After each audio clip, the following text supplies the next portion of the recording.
안녕하십니까. 9월 8일 유튜브 영상 제작을 시작하겠습니다. 오늘은 좀 말을 빨리 하면서 많은 이야기들을 하겠습니다. 제가 머릿속에 넣고 있는 여러 가지 이야기들을 그냥 해드리고 싶어서 조금 말이 빠르더라도 이해를 해주시고 시간이 좀 더 걸리더라도 이해를 해주시기 바랍니다. 먼저 지난밤에 미정시 휴장이었습니다. 휴장인 줄도 몰랐는데 아침에 일어나 보니까 휴장이었었습니다. 그리고 독일 증시는 그 전날 미정시가 계속 상승했기 때문에 그 키 맞추기를 하기 위해서 반등을 했다 이렇게 보시면 될 것 같아요. 그래서 세계 증시 보시면 독일 증시가 2% 상승하긴 했는데 그동안 미 증시가 상승하는데도 불구하고 혼자 내려왔기 때문에 그 부분에 키 맞추기로 올라왔다 이렇게 보시면 될 것 같고, 아직까지 뭐 방향이 상승으로 돌아섰다 이렇게 보기에는 조금 어려운 상황이다 이렇게 보시면 될 것 같습니다. 그리고 미국 증시가 휴장을 하다 보니까 지금 보시면 그 급락하고 그 다음날 급락한 후에 꼬리를 달고 들어 올렸는데요. 이 아래 꼬리를 단 이 부분이 해석이 상당히 이제 중요해지는 그런 상황이 됐습니다. 급락하는 모습이 나왔기 때문에 하락한다고 볼 수도 있는데 이걸 꼬리를 달고 들어 올렸기 때문에 반등한다 이렇게 해석할 수도 있게 돼버렸습니다. 그리고 오늘 국내 증시가 진행되는 동안에 미국 선물지수가 플러스 한 0.7 정도로 강한 모습을 보여줬습니다. 그래서 이 부분으로 해서 국내 증시가 빠지지 않고 위로 들어올리는 상승 쪽으로 영향을 줬다 이렇게 보시면 될 것 같아요. 그래서 국내 증시가 코스피 지수가 플러스 한 0.74 정도로 상승하는 흐름을 보였다 이렇게 보시면 될 것 같습니다. 그에 반해서 나스닥은 나스닥이 아니죠. 코스닥은 나스닥 기술주가 계속 하락하고 있기 때문에 그런 연유로 약간 밀리면서 끝이 났다 이렇게 보시면 될 것 같습니다. 그래서 전체적인 흐름으로 봤을 때 오늘 시장 흐름은 양호한 흐름이었다 이렇게 보면 될 것 같고요. 어제 방송할 때 제가 말씀드렸다시피 저는 상당히 비관론자입니다. 그래서 하락 쪽으로 약세장 쪽으로 바라보고 있다 이렇게 말씀을 드리겠고요.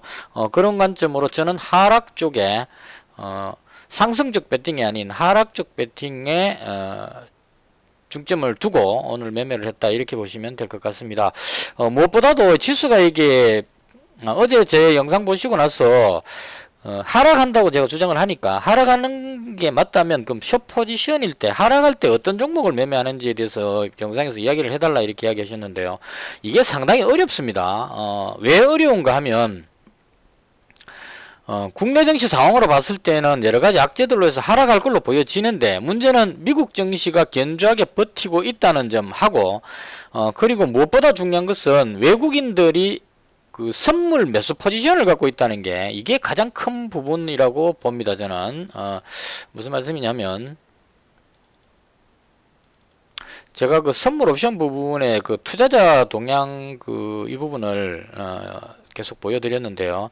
오늘 거는 어제 거 입력하지 않았습니다. 입력하지 않았는데 지금 보시면 외국인이 선물 매수가 상당히 많습니다. 선물 매수가 아주 많고 그 다음 콜 매도 품 매수를 함으로써 이제 이 선물 매수에 대한 해지를 해놓은 그런 상태인데요. 문제는 오늘 흐름에서 외국인이 선물을 한 1,500억 정도 매도를 하긴 했는데 워낙 지금 많은 양을 가지고 있고요. 매수 포지션을. 그리고 콜 매도했던 부분을 오늘 한 67억 정도 매수를 하면서 위쪽을 조금 더 열어놓은 상태다 이렇게 보시면 될 것 같아요. 그래서 이 부분이 쉽게 지수가 안 내려간다는 얘기죠. 왜 그러냐면 지금 오늘이 화요일이고 내일 수요일 그 다음 목요일 이틀만 지나면 목요일이 선물 옵션 만기이기 때문에 외국인 입장에서 봤을 때 특별한 악재가 없다면 이 위에서 끝나주는 게 좋다 얘기입니다. 왜냐하면 여기서부터 선물을 계속 매수했기 때문에 그냥 눈으로 봐도 대충 이해되시죠? 여기서부터 계속 매수 위쪽으로 올라가면 수익 나는 선물 매수를 계속 해왔다는 얘기입니다. 해왔는데 이 부분이 여기에서 끝나게 되면 이 매수했는 부분만큼의 이익을 그대로 실현할 수 있다는 얘기죠. 이틀만 버티면. 그래서 특별한 악재가 없다면 어떻게든 지수를 방어해서 선물을 최대한 위쪽에서 끝내려고 지수를 위쪽에서 끝내려고 노력을 할 것이다 이렇게 예상할 수 있습니다. 이건 6월달 만기 때 보시면 알 수 있어요. 6월달에 3월 만기 끝나고 나서 여기서부터 외국인이 선물을 계속 매수를 했습니다. 매수하고 나서 여기서 마감을 했기 때문에 선물 옵션 만기를 끝마쳤기 때문에 이 부분에 선물 매수한 부분을 외국인이 전부 다 이익 실현을 했다는 얘기죠. 그래서 이 이익 실현하고 나서 그 다음에 악재가 발생했을 때 확 빠지는 모습이 나왔다 이런 얘기입니다. 그래서 이 빠지고 나서 여기서부터 다시 또 외국인이 선물 매수를 해왔기 때문에 이번에도 목요일 날 그 선물 옵션 만기 때 특별한 악재가 없다면 이 지수를 최대한 지탱시켜서 이 위쪽에서 끝내려고 노력할 거다 이렇게 보여집니다. 여기서 만약에 이렇게 내려가 버리면 선물에서 이 매수해놓은 이 부분이 이익이 많이 줄어버리게 되겠죠. 그래서 이렇게 내려오는 것보다는 외국인 입장에서는 어떻게든 안 빠지도록 방어를 하는 것이 좋겠다라고 생각을 할 거라고 저는 짐작을 합니다. 그래서 그런 연유로 해서 현재 유동성을 해서 미국 지수가 견조하게 지탱하고 있는 상태이기 때문에 특별한 악재가 없다면 지수가 크게 빠지지 않는 상황이 될 것이라고 예상할 수 있다 이런 얘기입니다. 그래서 저는 하방 쪽으로 봅니다라고 말하면서도 그럼 하방 쪽으로 뭘 사면 좋느냐 했을 때 특별하게 지금 살 상황이 못 된다 이런 얘기입니다. 왜냐하면 외국인들이 지수를 만약에 상황이 좀 좋아진다면 외국인이 현물을 매수해버리면 위로 튕겨서 올라가 버릴 수도 있다는 얘기입니다. 그래서 하방 배팅을 하기에도 적합하지 않다. 악재가 많아서 내려갈 걸로 보여지긴 하는데 당장 하방 배팅을 하기에는 부담이 있다. 그렇게 정리를 하겠습니다. 그래서 가능하면 현금을 보유하는 게 좋겠다는 게 제 개인적인 생각입니다. 근데 지수가 계속 올라갈 수도 있습니다. 그래서 상승 쪽으로 생각하시는 분들은 상승 쪽으로 생각하고 우량주를 매수해 갖고 위로 올라가시면 배팅을 하시면 돼요. 삼성전자 같은 경우에 지금 위로 올라가고 있죠. 지수가 안 빠지니까 삼성전자가 위로 튕겨서 올라가면서 지수를 끌어올리면서 삼성전자가 상승하는 이런 현상이 나옵니다. 그래서 상방적으로 보시는 분은 이렇게 매수를 해서 올라가시면 되고 저는 하방 쪽으로 보고 있기 때문에 그렇다고 해서 하방 배팅을 하기에도 쉽지 않으니까 그냥 현금 보유 이쪽으로 선택을 하는 겁니다. 그래서 각자가 자기가 보는 관점에 맞춰서 매매를 하시는 게 맞지 않을까 그렇게 생각을 합니다. 그리고 말 나온 김에 대표적인 인버스 종목을 제가 보는 관점입니다. 가장 인버스로 확실한 종목은 코덱스 200 선물 인버스 2배수, 그래서 이걸 곧버스라고 표현합니다. 그러니까 선물 인버스이기 때문에 선물이 올라가면 거꾸로 내려가고 선물이 하락하면 올라가는 수익이 발생하는 게 인버스 종목입니다. 근데 이 곱하기라는 얘기는 그 선물 지수 변동의 곱하기 2배치만큼의 배수를 곱해서 작용한다 이런 얘기입니다. 예를 들어서 선물이 1 빠지면 인버스는 2가 올라가 버리는, 예를 들어 또 반대로 선물이 1 올라가면 인버스는 2가 빠지는 2배로 작동하는 게 선물 인버스 2 곱하기 종목입니다. 이걸 가지고 사람들은 주로 곧버스다 이렇게 표현합니다. 이 종목이 이 종목입니다. 코드 번호가 252670인데요. 왜 이 종목을 매수를 못하느냐 하면 아까 말씀드린 것처럼 외국인들이 상방 포지션을 잡고 있기 때문에 계속 그 지수를 끌어올려 버리면 인버스가 곧버스가 자꾸 죽습니다. 그래서 지금 보시면 이때 있죠. 지수가 급락할 때 이때 곧버스가 12,000원까지 올라갔었습니다. 6,000원 하던 종목이 12,000원까지 올라갔다는 얘기죠. 2배를 벌었었다 이런 얘기입니다. 그래서 이 부분에 대한 경험이 있는 사람들이 지수가 반등했는데도 불구하고 이렇게 반등해 갖고 지금 원래 그 지수보다 더 올라갔죠. 이렇게 올라간데도 불구하고 이때의 영광을 생각해 가면서 아직까지도 여기에 집착하시는 분들이 있다 이런 얘기입니다. 언젠가는 지수가 폭락하겠지라는 생각을 하고 여기서부터 계속 물타기를 해서 가지고 계시는 분도 있을 겁니다. 그런 분들은 지금 손실이 어마어마하게 발생해 있고 여기서 끝났다고 볼 수 없는 게 외국인이 여차해서 그냥 확 끌어올려 버리면 곧버스가 추락해 버릴 수도 있다 이런 얘기입니다. 그래서 가장 확실하게 지수가 빠질 때 올라갈 수 있는 종목이 인버스 2배수 종목, 곧배수 종목인데 지수가 확실하게 내려온다는 장담을 할 수 없기 때문에 저도 매수는 못하고 그냥 구경만 하고 있는 그런 상태입니다. 그 다음 인버스 중에 또 주로 많이 응용됐던 종목이 엘컴텍이라는 종목이 있는데요. 엘컴텍은 금 관련주입니다. 그래서 이 종목은 세계 경기가 불황을 겪어가지고 특히나 미국 지수가 급락을 하면서 투자자들이 증시를 주식을 던지고 안전한 자산인 금을 매수했을 경우에 금 가격이 폭등하게 된다 이런 얘기죠. 그래서 금 가격이 폭등하면서 지수가 급락할 때 이럴 때 주로 매수하는 게 엘컴텍입니다.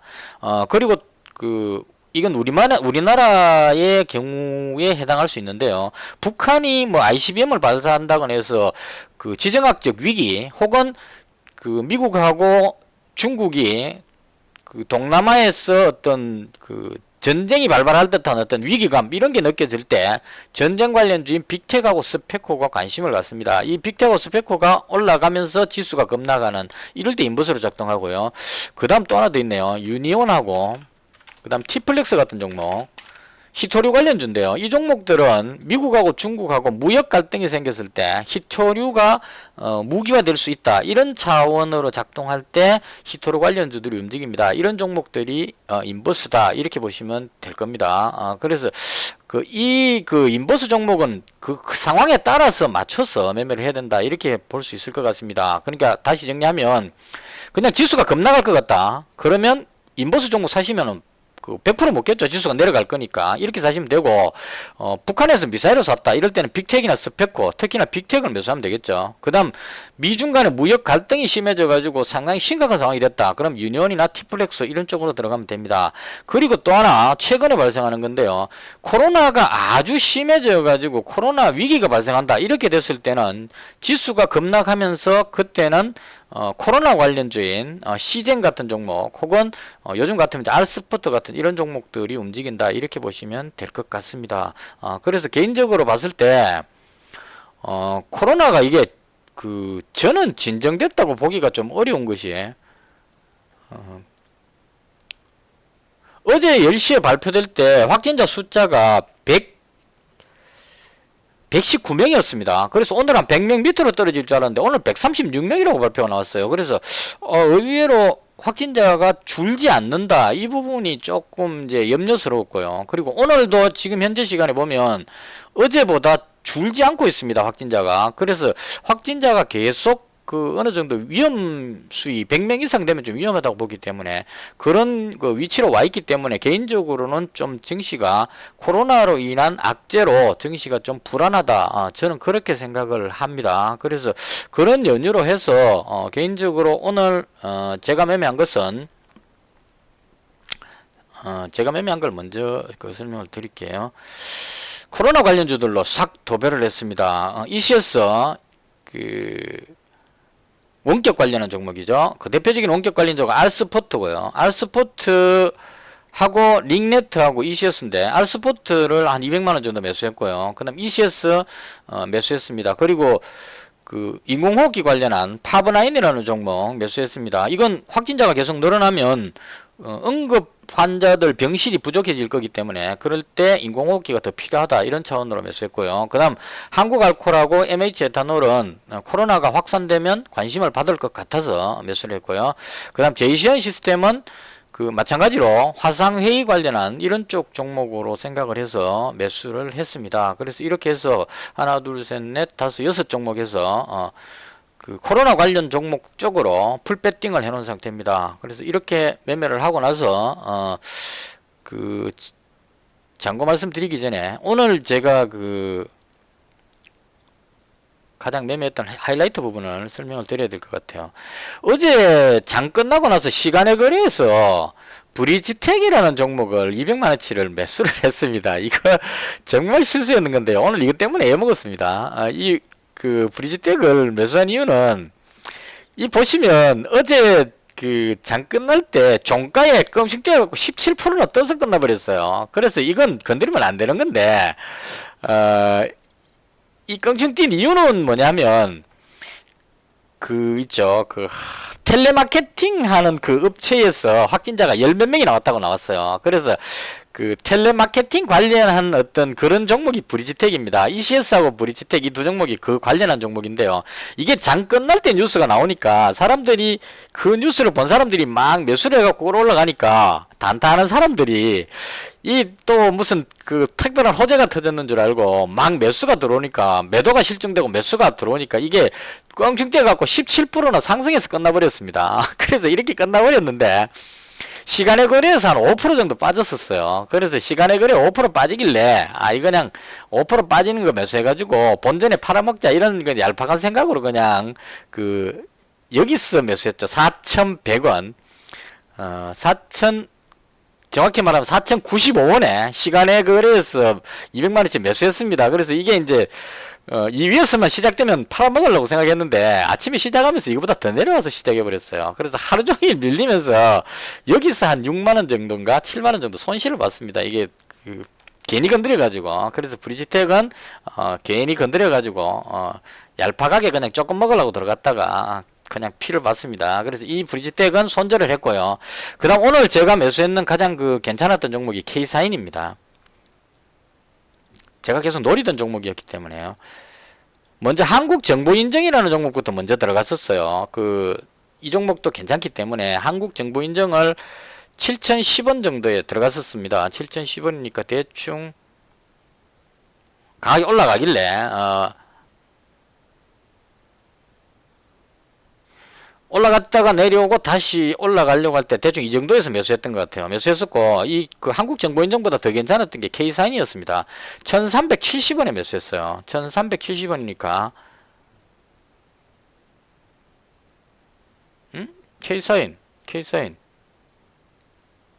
K사인 아 1465원에 체결이 됐네요. 그러니까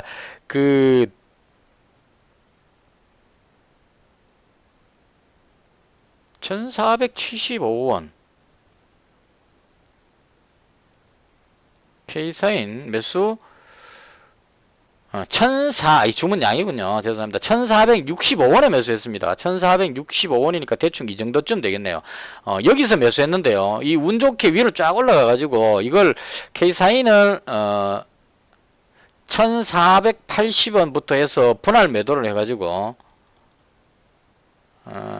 다시 사고 다시 팔고 해가지고 K사인을 최종적으로 팔았던 게 1585원이니까 대충 한 이 정도 되겠네요. 여기서 K사인을 매도를 했습니다. 그래서 여기서 사고 팔고 하면서 단타를 해가지고 여기서 이익 실현하면서 이 부분으로 해서 브리지텍 손실 난 거를 커버를 하고 그 다음 한 10만원 정도를 벌었습니다. 추가로 K사인으로 해서 벌었는데 문제는 제가 코로나가 더 확산될 그런 어떤 불안감이 느껴져 가지고 코로나 관련주들로 포지션을 쭉 매수를 했는데 이 매수가 좀 빨라 가지고 매수하고 나서 뒤로 밀리면서 한 10만원 정도 마이너스 손실이 나버렸습니다. 그래서 K사인에서 벌었던 것들을 이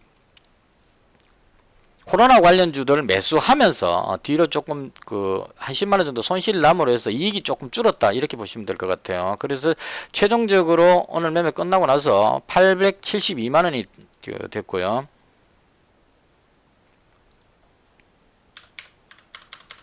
그래서 1072만원이 됐습니다. 지금 어제 방송 못 보신 분들 위해서 일단 시장이 하락할 것 같아서 일단 200만원을 인출을 했습니다. 투자금을 최대한 줄여놨습니다. 200만원 인출을 하고 그 다음 계좌에 있는 거는 지금 한 872만원 정도 있습니다. 그래서 인출 금액하고 합치면 1072만원 정도 그렇게 되고요. 9월달에 지금 아직까지 마이너스 9만원인데 일단 최대한 조심스럽게 매매를 해서 위험 관리하면서 그렇게 매매를 할 생각입니다. 그리고 제가 매매한 건 이 정도로 설명을 마치고요. 끝으로 이 부분은 제가 보는 시장의 흐름입니다. 최근에 시장의 흐름이 이제 어떻게 흘러갔느냐를 설명을 드리면요. 정부에서 한국형 뉴딜을 활성화시키기 위해 가지고 민자 유치 뭐 이렇게 해서 활성화시킨다 이런 쪽으로 뉴스가 나오면서 한국형 뉴딜 관련주들이 급등하는 모습이 나왔습니다. 그 중에 대표적인 게 풍력 관련주가 1차적으로 먼저 급등을 했습니다. 지금 대장주가 유니선인데요. 한국형 뉴딜에서 이제 재생에너지 뭐 풍력 이런 쪽으로 해서 유니선이 대장격으로 급등을 하고요. 그 다음 유니선 뒤를 따라서 움직인 게 대충 동국 SNC 같은 종목, 이런 종목들, 이런 종목들이 풍력 관련주들이 급등하는 모습이 나왔습니다. 삼성엠텍은 어제 대장으로 움직였는데 오늘 좀 밀렸죠. 이렇게 움직이고요. 그 다음으로 또 한국형 뉴딜에 꼽을 수 있는 것이 스마트 그리드 관련주입니다. 스마트 그리드는 디지털 전력계 같은 걸로 교체를 해가지고 전력 소모를 줄인다 이런 얘기입니다. 이것도 마찬가지 그린 뉴딜의 한 분야로 볼 수 있을 것 같아요. 그래서 풍력 태양광, 풍력 같은 이런 종목이 그린 뉴딜에 대표적으로 움직이는 종목이고, 그 다음이 스마트 그리드에서 전기를 절약하는 쪽에 대표적인 종목이 옴니 시스템하고, 그 다음에 누리텔레콤입니다. 어제 옴니 시스템이 먼저 한번 움직이는 미 나왔고요. 오늘 누리텔레콤으로 확 끌어올렸는데 아주 강하게 끌어올렸습니다. 끌어올렸는데 이 부분이 뒤로 밀리면서 끝이 났습니다. 그래서 이 스마트 그리드는 풍력 쪽보다는 좀 약하다 이렇게 보시면 될 것 같고요. 그리고 또 하나의 축을 이루고 있는 게 디지털 뉴딜입니다. 문재인 대통령께서 강조를 많이 하셨죠. 데이터의 댐 뭐 이렇게 해서 디지털 뉴딜인데요. 디지털 뉴딜의 가장 대표적인 종목이 일반 개인들이 가장 좋아하는 종목이 데이터 솔루션입니다. 데이터 관련한 종목이기 때문에 이름이 데이터 솔루션이라서 제가 봤을 때 실적도 별로고 이게 아닌 것 같은데 사람들은 일단 얘를 대장으로 인식합니다. 그래서 오늘 상한가 들어갔었고요. 밀려서 끝났습니다. 그래서 이 데이터 솔루션이 급등하면서 오늘은 디지털 뉴딜 관련주들이 많이 움직인 날이었습니다. 물론 이제 다 밀려가지고 꼬리를 달아서 좀 아쉽긴 한데, 엑셈이라든가 대림 시큐리티, 뭐 라운 시큐 이런 종목들, 한국정보인증, 한국전자인증 이런 종목들이 움직였습니다.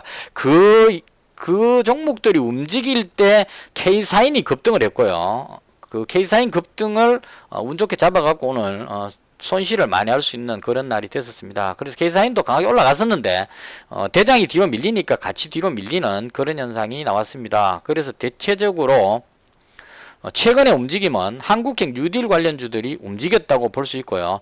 저는 개인적으로 코로나가 계속 확산된다면 그 코로나 위기감으로 해서 이제는 코로나 관련주들이 재차 한번 움직일 때가 되지 않았느냐. 왜냐하면 알스포트 같은 종목들이 많이 밀렸기 때문에 여기서 물론 한 번 더 밀려서 21선하고 어느 정도 맞춰주고 올릴 수도 있겠지만, 만약에 오늘 확진자 숫자가 더 늘어난다면 여기서 되돌릴 수 있지 않을까 이런 생각으로 저는 코로나 관련주 쪽으로 집중을 했습니다. 오늘 말도 좀 빨라졌고 이것저것 여러 가지 이야기들을 했는데요. 최종적으로 정리를 하자면 저는 시장이 내려간다고 보고 있지만 외국인들이 선물 포지션을 상방으로 잡고 있기 때문에 쉽게 잘 안 빠진다. 그래서 섣불리 아무거나 그냥 인버스 종목 이런 쪽 들어가는 것은 조금 위험해 보이고, 예를 들어서 코로나가 확산한다 그러면 코로나 관련주들을 인버스 개념으로 들어가는 이런 쪽으로 접근하는 것이 좋지 않을까.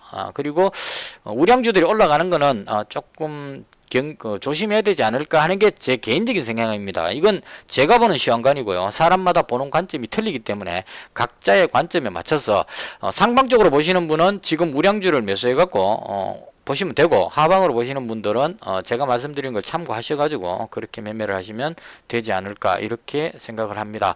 이것으로 해서 오늘 잔고는 플러스 2만원으로 마무리를 했고요. 제가 매매한 내용에 대한 설명을 모두 마치겠습니다. 시청해 주셔서 대단히 감사합니다. 마치겠습니다.